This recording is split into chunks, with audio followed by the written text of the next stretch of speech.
Hola, ¿qué tal amigos? Bienvenidos de nueva cuenta a mi canal. Hoy les voy a platicar un poco sobre Ismael Rodríguez. Espero lo disfruten. Comenzamos.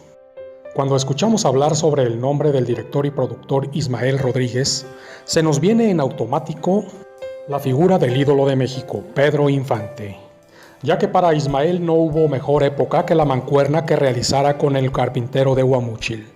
Sí, así es, con el gran Pedro Infante. Se cuenta que Ismael Rodríguez tuvo su primer encuentro con Pedro Infante en la comedia urbana y musical titulada Escándalo de Estrellas, en el año de 1944. Ismael Rodríguez lo invita para rodar la película en el año de 1945 en Cuando lloran los valientes. Después aparece la actriz Blanca Estela Pavón, futura pareja ideal de Infante entre 1946 y 1950. Pedrito se convirtió en una estrella del cine nacional mexicano, un gran actor nacional, y el melodrama arrabalero fue el género definidor de la época de Ismael Rodríguez. Este no dudó en seguir trabajando con Pedro Infante. Rodríguez lo dirigió al mismo tiempo en el año de 1946 en los melodramas rancheros Los Tres García y Vuelven los García. Ahí Infante compartió créditos con Abel Salazar y Víctor Manuel Mendoza. Igual participó la señora Sara García, interpretó a la abuela fumadora de puro, y Marga López, una hija disputada por los tres muchachos. En esta cinta, la muerte de la abuela fue terrible para su nieto más querido, Pedro Infante, y su tristeza conmovió al público en el año de 1947. Ismael Rodríguez hizo el melodrama populachero Nosotros los Pobres, donde Infante interpretó a un carpintero llamado Pepe el Toro y Blanca Estela Pavón actuó como su pareja. En esta cinta intervinieron también Katy Jurado, Miguel Inclán, Carmen Montejo y Evita Muñoz, los diálogos del argumentista Pedro de Urdimalas, que nació en Guadalajara en 1911. La canción de Amorcito Corazón, las situaciones patéticas y los excesos de crueldad le dieron éxito a la película, lo cual impulsó al cineasta a rodar en 1948 Ustedes los ricos, otra vez con Infante y Pavón. En ese mismo año, a Ismael Rodríguez se le ocurrió la brillante idea de filmar Los Tres Huastecos, con Infante y Blanca Estela Pavón.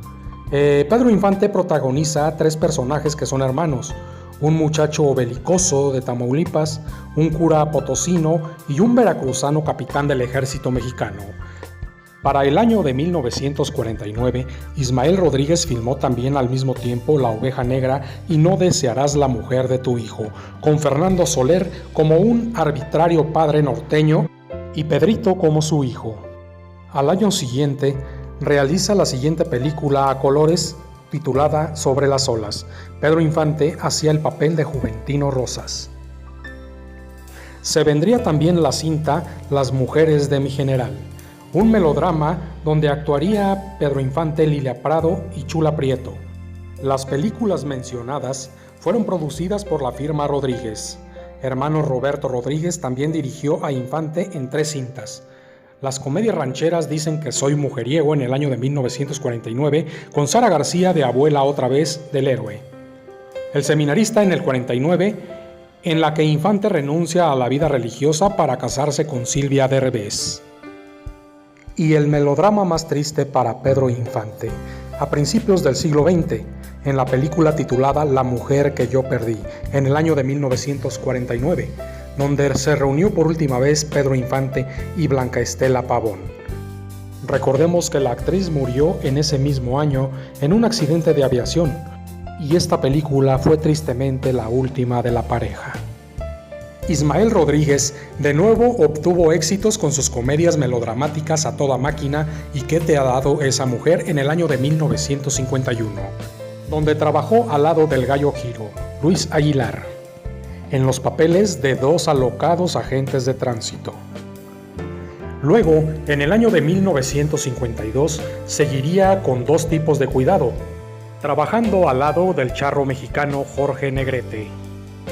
Y en el año de 1956, Ismael Rodríguez realizó el magnífico trabajo, también con pantalla a colores, la película de Tizoc, con el papel de Pedro Infante como un indígena cazador Sierra de Oaxaca, y se enamora de una visitante capitalina que es el papel de María Félix. Fue uno de los papeles menos convincentes de Infante. Sin embargo, le dieron el premio de actuación en el Festival de Berlín. No volvieron a trabajar juntos porque Infante desapareció en el año de 1957. Pedro Infante e Ismael Rodríguez armaron una mancuerna de éxitos consagrados en los filmes. Ismael Rodríguez marcó una pauta en el cine mexicano.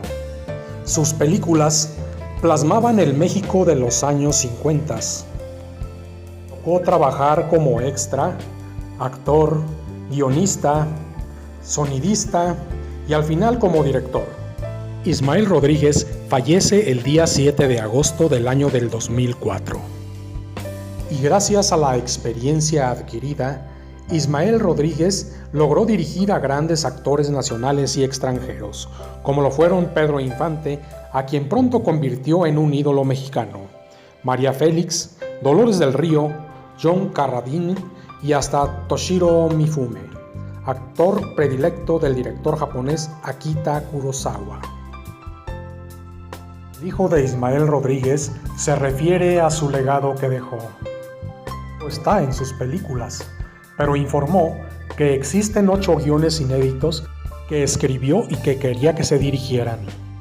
La verdad es que cada quien tiene su manera de hacer diferente el cine. Por ejemplo, yo no puedo hacer el mismo cine que lo hacía mi papá o que lo hacía Gabaldón. Yo trato de hacer el cine mejor que se puede hacer. Informó también el cineasta que las películas de ahora carecen de muchos recursos, por eso no tienen la misma calidad y todo se va por el amarillismo y el albur.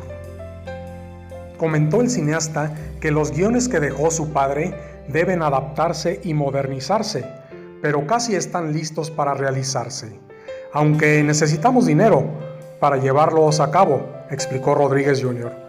Dijo que no intentaría nunca asemejar lo que hizo su padre, sería una falta de respeto. Yo lo hago solamente el mío y como el mío, él lo suyo, pero lo que sí digo es que la siguiente película de él será de calidad, apuntó. Y es que don Ismael Rodríguez no solo estaba pendiente de la dirección, el sonido, la edición y estos aspectos de una producción, sino del guión, ya que él se encargaba también de escribir sus argumentos.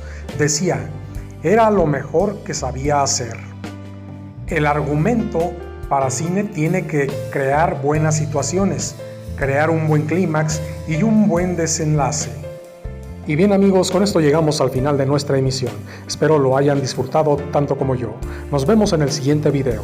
Gracias, hasta la próxima y chao.